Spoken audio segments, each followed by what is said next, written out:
Hello and welcome. Today I want to talk about my strength stacking poison kinetic blast wander.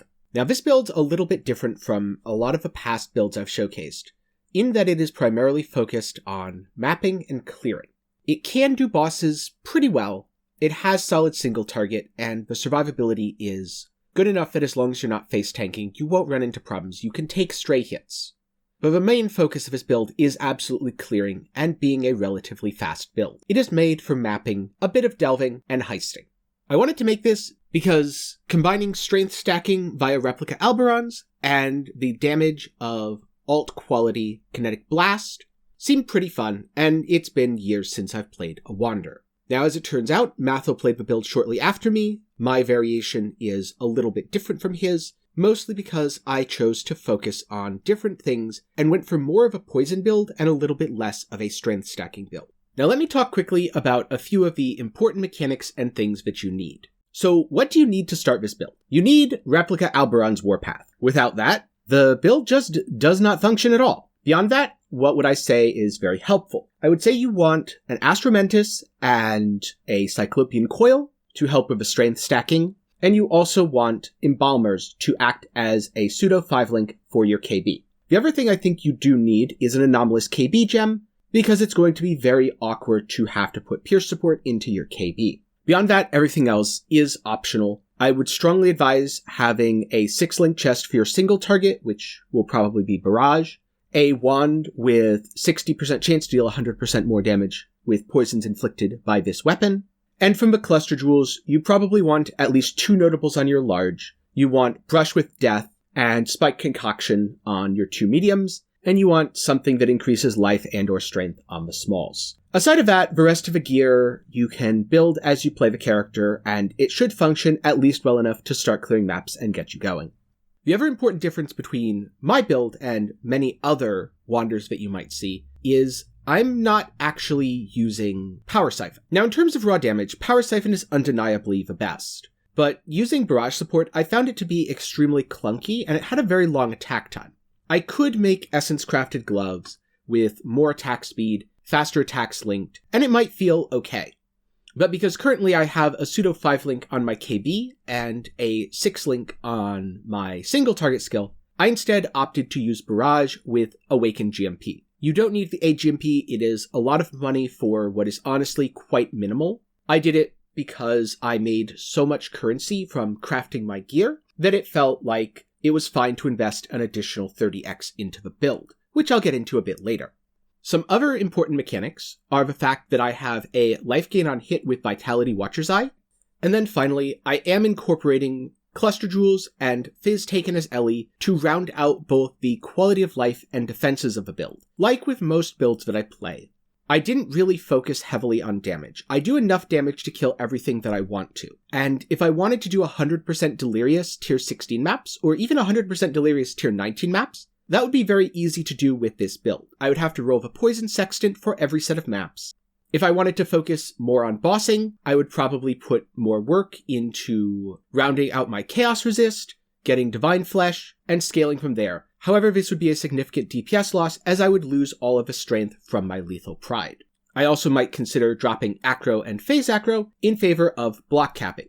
But again, the tree is a little bit awkward, and so I didn't want to do that. Now, the Lethal Pride is not something I want to make a big deal out of. It is a pretty cool item, and the one I have might be a little bit expensive. I honestly don't know. I was just buying whichever ones were cheapest, putting them in, writing down the seed, and then reselling when I got one that didn't do anything for me. What I would suggest looking out for is, in this clustered area around the Shadow Wheel, try to get as many flat strength or percent strength notables as you can. Also remember, if you can at all bump things up to the next even 50, that will be pretty significant. If you have 49 strength, that is very, very minimally impactful. It will give you a little extra life, but it won't do much beyond that. And you can look for good seeds. People put them in the notes. I personally just prefer the method of buy and resell. One last thing I want to talk about in terms of gearing and why I did or didn't use something is I'm not using a split personality. I think it is well worth using a strength accuracy split personality if you are in need of the accuracy rating, as this build can have a little bit of trouble getting to 100% chance to hit. I crafted a lot of wands. I made about 30 of them. And so I ended up with a wand that has a pretty good accuracy rating, and I used that instead. In terms of damage, I get more damage from not using split personality because I don't have a ton of travel within my trait. Now onto a little bit about the crafting.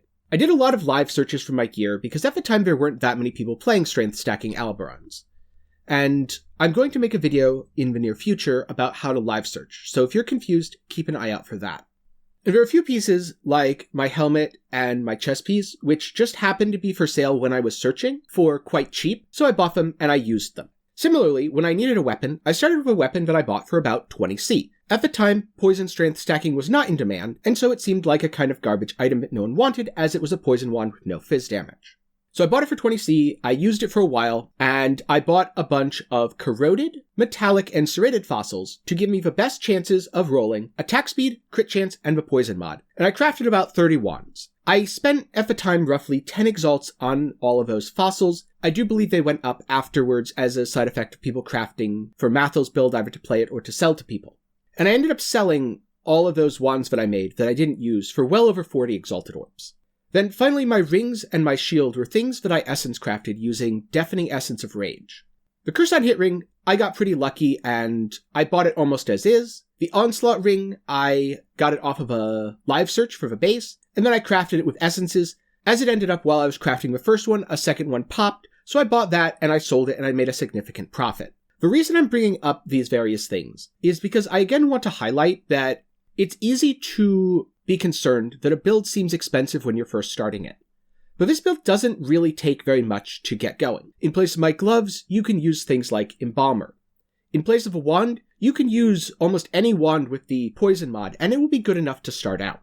You don't need a particularly good chest, you really need any old 6-link with life. Yes, the single target damage might be a little lacking in tier 16s, but your freshly leveled level 70-something build doesn't need to be tier 16 viable. All it needs to do is be able to clear maps quickly and efficiently, and you can farm up from there. And while there are some very expensive things on my build, like the Watcher's Eye, which is worth around 30x, it should be noted, because I was live searching, I paid around 17, and because I flipped my previous Watcher's Eye, my out-of-pocket cost was even lower. Or the Awakened GMP, which cost around 27x. These things aren't necessary. You could use any old 2020 GMP, which costs under an exalt, and it's almost just as good. Similarly, you can use any Watcher's Eye with a Vitality mod, which last I checked was a couple X, and it gives you the same defensive benefits, and because you're a poison build, you should have more than enough damage to do everything that you need to. Especially when, with how KB works and how it interacts with Pierce, you're going to gain a ton of damage just from juicing your maps, and if you use the Golden Rule and any old Malevolence Eye with cannot be affected by poison instead, your recovery might suffer on single target, but when clearing, you can kind of rely on the Assassin Ascendancy and Brush with Death to fill in that and keep you alive. And you'll have 800% increased damage and capped Chaos Res, which makes you feel pretty invulnerable. So finally, how does this build feel to play, and what might I do differently? This build feels excellent to play. It is very smooth, it is very fast, and I'm super happy with it.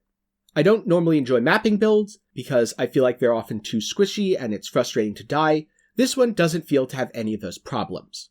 What I might do differently is I might get slightly different gear and get some minus mana cost, put a pseudo 6-link Barrage or Power Siphon in my gloves, and run a regular old 6-link KB. I would probably need maximized minus mana cost on both rings to be able to do this, otherwise the cost will be a little unsustainable.